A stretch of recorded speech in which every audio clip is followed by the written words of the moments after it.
Segala sesuatu yang bisa menjerumuskan kepada keharaman diharamkan oleh agama kita.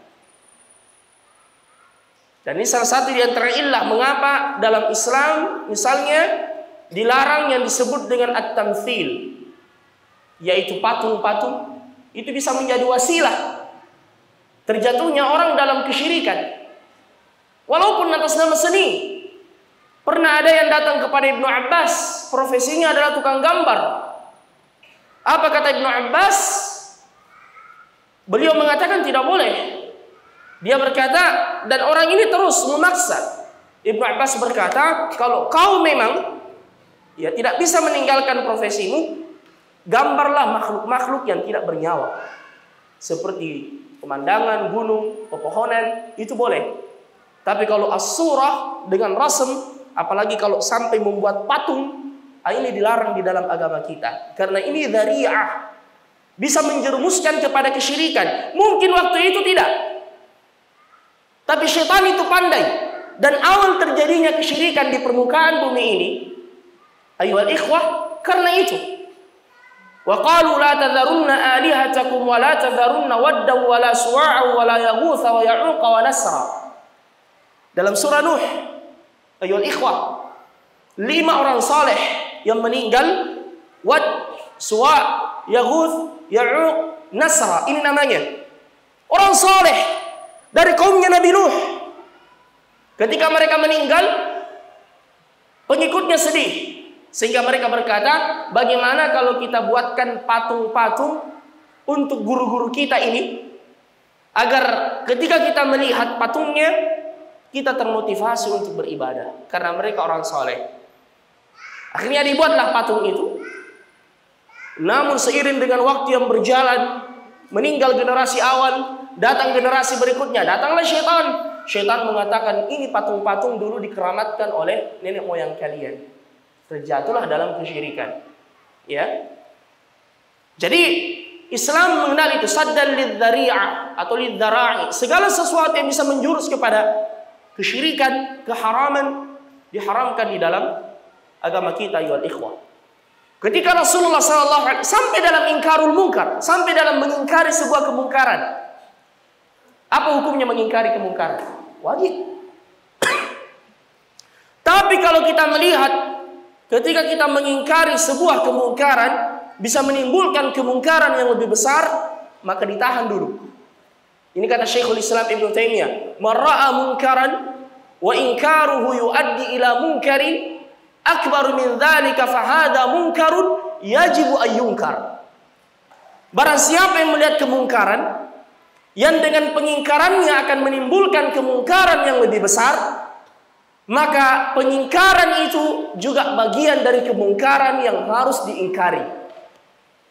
Misalnya ada orang yang mabuk di pinggir jalan. Ya, ini kemungkaran. Tapi kita tahu, apalagi mereka banyak. Wah, kalau saya ingkari mereka ini, bisa-bisa kita bonyok. Pada saat itu, ya, tinggalkan dulu. Nanti mereka sadar, baru datangi baik-baik. Makanya mengapa dalam mengingkari kemungkaran itu dilihat dengan tangan, ini bagian diberikan kekuasaan oleh Allah, atau minimal kita yang mampu melakukannya di ranah atau di kewenangan kita. Yang kedua bil lisan, dengan lisan. Yang ketiga minimal dengan hati.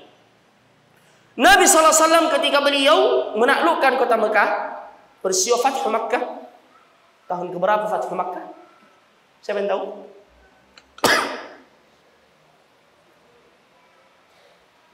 Tanggal berapa Sumpah Pemuda?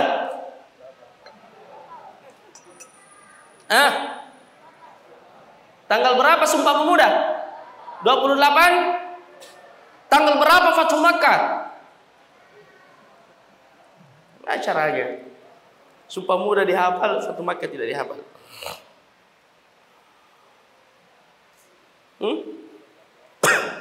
Tanggal 8, kasih hilang saja 20-nya. Jadi jangan lupa ini. Tanggal 8 Hijriah, Fathu Makkah. Ketika Nabi SAW telah menaklukkan kota Mekah, antum tahu bangunan Ka'bah, ya, yang kita lihat sekarang ini itu bukan bentuk aslinya. itu berubah ketika Ka'bah terkena banjir bandang di zaman Nabi Sallallahu Alaihi Wasallam dan diperbaiki kembali, namun mungkin karena kekurangan dana pada waktu itu, sehingga bangunannya tidak seperti awalnya yang dibangun oleh Ibrahim bersama dengan putranya Ismail. Makanya kita lihat ada Hijr Ismail. Hijr Ismail itu bagian dari Ka'bah. Dulu Ka'bah 2 pintunya, sekarang tinggal 1. Dulu pintunya Ka'bah menempel ke tanah, sekarang diangkat ke atas. Betul atau tidak? Nabi Sallallahu Alaihi Wasallam sebenarnya berkeinginan membangun kembali Ka'bah itu di atas Qawaid Ibrahim. Beliau mau sebenarnya membangun itu. Tetapi beliau tidak melakukannya. Apa yang menghalangi Nabi SAW? Kaidah ini, saddan lidzari'ah. Dan beliau sebutkan itu, sampaikan kepada istrinya Aisyah. Ya Aisyah, laula anna qaumaki hudatsa'u ahdin bil islami lahadamtul ka'bata wa labanaitu ala qawaid Ibrahim wa ja'altu lahu babaini. Kata Rasulullah, wahai Aisyah, andaikan kaummu, apalagi orang-orang Quraisy, itu bukan orang-orang yang baru masuk Islam, ya, yang imannya Islamnya belum kuat, yang Islamnya belum kuat, saya akan membangun kembali Ka'bah. Saya akan bangun di atas Qawaid Ibrahim, pondasinya Nabi Ibrahim, dan saya akan membuatkan untuknya 2 pintu. Tapi mengapa Nabi Sallallahu Alaihi Wasallam tidak melakukannya? Karena beliau khawatir jangan sampai menimbulkan fitnah yang lebih besar. Nanti mereka terbawa hamiyah, qabaliyah, ya, sehingga mereka kemudian merasa tersinggung, ya. Apalagi mereka baru-baru masuk Islam.